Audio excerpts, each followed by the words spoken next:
Nestled beneath the towering peaks of Mount Bodisa lay an enchanted woodland where creatures of every imaginable kind called home.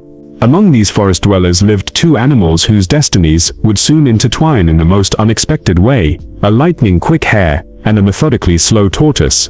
The hare had earned legendary status throughout the forest. His remarkable velocity made him the undisputed champion of speed, a talent that brought him immense recognition and social standing.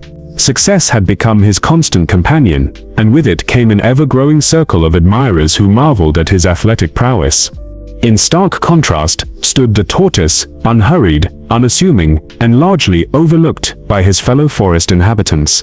While the hare basked in glory and gathered crowds wherever he went, the tortoise moved through life at his own deliberate pace, drawing little attention or acclaim from others. Years of triumph had fundamentally transformed the hare's character. What began as natural talent had evolved into something far less appealing, an overwhelming sense of superiority that poisoned his interactions with everyone around him.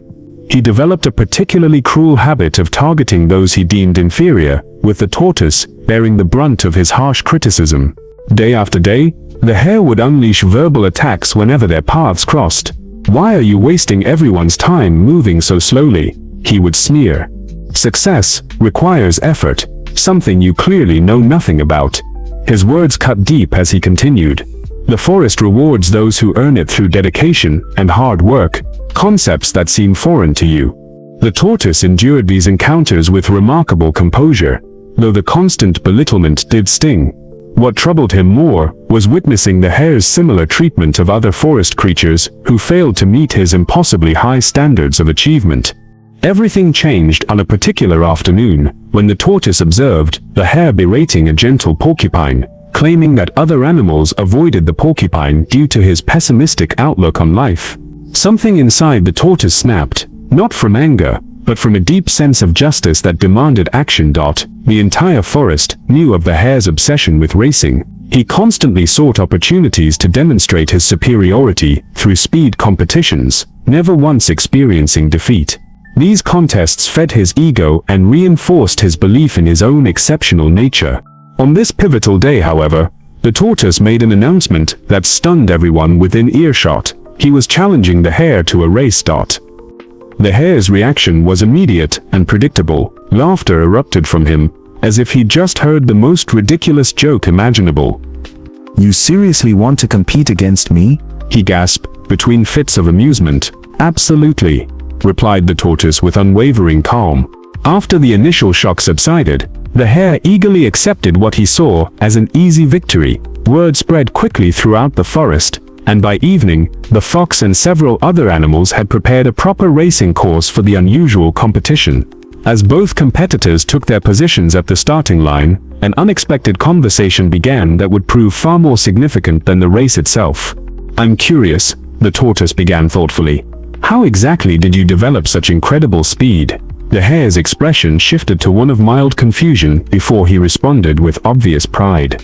"Unlike most creatures in this forest, I understand the value of consistent effort. I maintain a rigorous daily training schedule that pushes my limits constantly." "Fascinating," the tortoise mused. "What drives you to maintain such discipline?" After a brief pause, the hare continued his self-congratulatory explanation.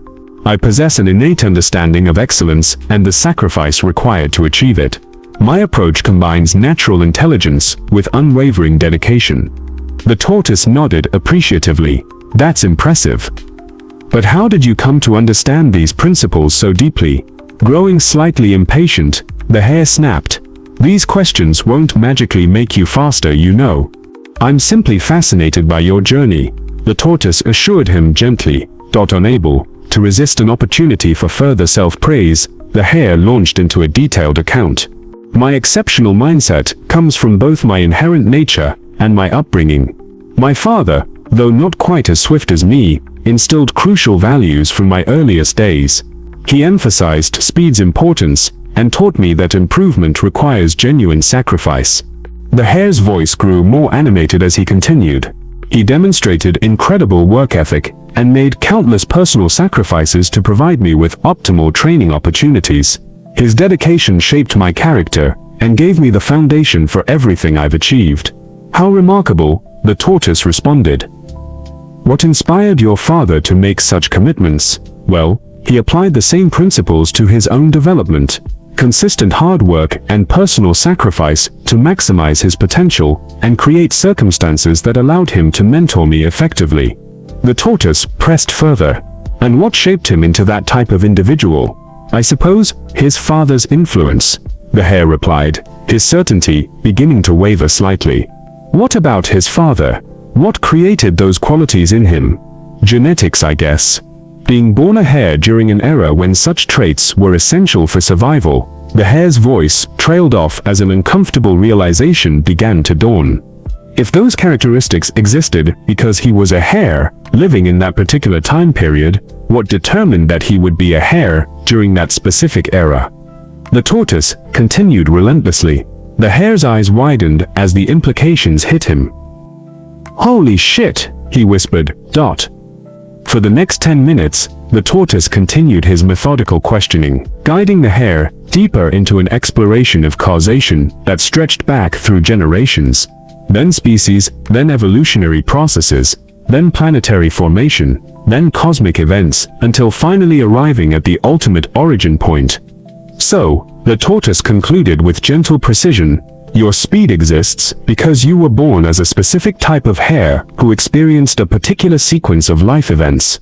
But that only occurred due to your parents' circumstances, timing, and characteristics. Their situation resulted from their parents' lives and choices, stretching back through countless generations to the first hares in history." He paused to let this sink in before continuing.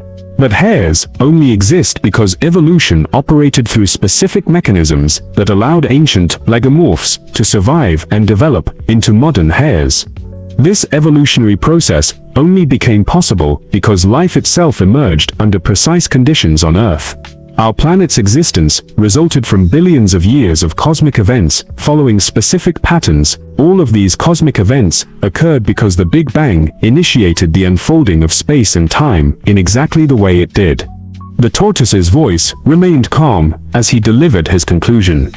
"Therefore, technically speaking, your impressive speed exists because the Big Bang occurred and space-time evolved according to particular universal laws." The hare stared at the ground, his muscles tensing throughout his entire body. Understanding flooded through him, but not confusion. Rather, a crystal-clear comprehension that shattered his fundamental beliefs about himself. "But what about my personal choices?" the hare stammered, desperately grasping for some remnant of his former worldview. "Certainly I made the decision to work with everything that happened to me. I chose my response to my circumstances." "How?" the tortoise asked simply. "How? What? If you never controlled or chose any of the experiences that shaped you, how do you control who you became?" "Free will," the hare responded weakly. "It's supposed to be one of the defining characteristics that separates us from everything else in existence." "But," the tortoise pressed gently, "if everything that occurred in your life created your current identity, and you had no control over any of those formative experiences, how can you control your essential nature?" The hare collapsed backward onto the grass, overwhelmed by the weight of this revelation. At that moment, the fox emerged from the newly prepared racecourse and positioned himself as referee. He began counting down to start the competition. The tortoise immediately began his steady journey down the track. The hare remained motionless, lying in the grass as if paralyzed by his new understanding of reality. "What's wrong with you?" the fox shouted. "The race has begun." "Get moving." The hare said nothing, slowly rolling onto his side, as the tortoise maintained his consistent pace toward the finish line. Eventually, the tortoise crossed the finish line to celebrate with the gathered animals while the hare remained exactly where he'd fallen. After acknowledging congratulations from his forest friends, the tortoise returned to find the hare still lying on his back, staring blankly at the sky above. "I don't comprehend any of this," the hare said without moving. "What specifically?" the tortoise inquired. "Why did you even bother challenging me to this race? If everything is ultimately determined by forces beyond our control, what's the point of any competition? Whether I win or lose, it's not really because of anything I genuinely accomplished, at least not in the meaningful way it feels like it should be. Everything reduces to arbitrary chance and cosmic accident." The hare rolled onto his side, his voice heavy with newfound despair. My speed is just luck. My success is just luck. Everything is just luck. The tortoise moved closer, feeling genuine sympathy for his competitor's existential crisis. Yes, the tortoise said softly. Everything you've realized is accurate. Being fast, intelligent, or successful isn't simply about hard work, even when hard work directly contributes to those outcomes. Even the capacity for hard work itself results from chance circumstances beyond our control. He paused before continuing. However, working hard and fulfilling your potential remains necessary. You still must run to be fast, and being fast still provides genuine benefits. We're all participants in the universe's grand design, unknowingly carrying out cosmic processes that extend far beyond our comprehension. The tortoise's voice took on a philosophical tone. When you don't recognize this reality, you become insufferably arrogant, but believing in your own agency serves a useful function. You must understand that free will is an illusion, while simultaneously living as if you possess it. The hare lay silent for several moments, processing these profound insights. Then, suddenly, he sprang back to his feet, with renewed energy. All right then, the hare declared with determination, let's have that rematch. This exploration of philosophical concepts draws inspiration from the profound work of 19th-century German philosopher Arthur Schopenhauer, who masterfully illustrated the illusion of free will through vivid analogies. In one of his most compelling examples, he described a man standing on a street corner, believing he possessed complete freedom to choose his evening activities, whether to take a walk, visit a club, climb a tower to watch the sunset, or return home to his wife. Schopenhauer compared this perceived freedom to water, claiming it could form ocean waves during storms, rush down mountainous riverbeds, plunge dramatically over waterfalls, or evaporate at specific temperatures, while choosing instead to remain peacefully still in a reflecting pond. The water, like the man, follows its nature and circumstances rather than exercising genuine choice. These philosophical insights from the 1830s remain remarkably relevant today, nearly 2 centuries later. While we've made extraordinary advances in understanding our nature and reality through modern science, classical philosophical works continue to offer profound wisdom about the human condition and our place in the universe. The conversation between the tortoise and hare illustrates how our achievements, personalities, and life trajectories result from an intricate web of factors entirely beyond our control. From genetic inheritance to historical circumstances, from evolutionary processes to cosmic events, stretching back to the universe's origins. Yet, this understanding need not lead to despair or inaction. Instead, it can foster humility, compassion, and a more nuanced appreciation for both our accomplishments and our responsibilities. We can acknowledge that our talents and opportunities largely result from fortunate circumstances, while still recognizing the necessity of effort and the value of striving toward meaningful goals. The tortoise's wisdom teaches us to hold 2 seemingly contradictory truths simultaneously: intellectual acceptance, that free will may be illusory, combined with practical living, as if our choices matter deeply.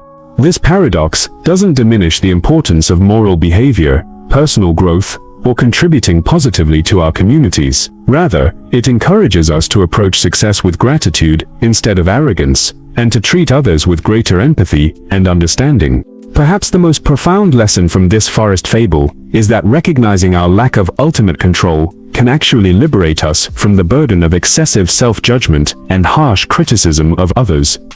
When we understand that everyone's strengths and weaknesses largely result from factors beyond their choosing, we can cultivate greater compassion for both ourselves and those around us.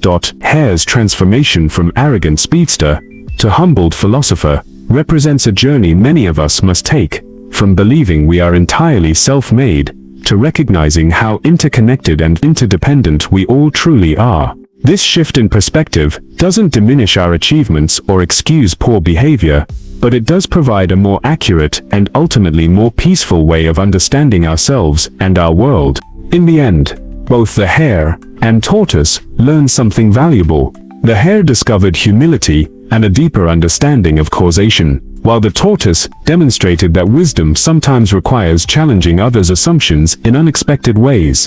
Their race became less about speed and more about the profound philosophical questions that shape how we understand our existence and our relationships with others.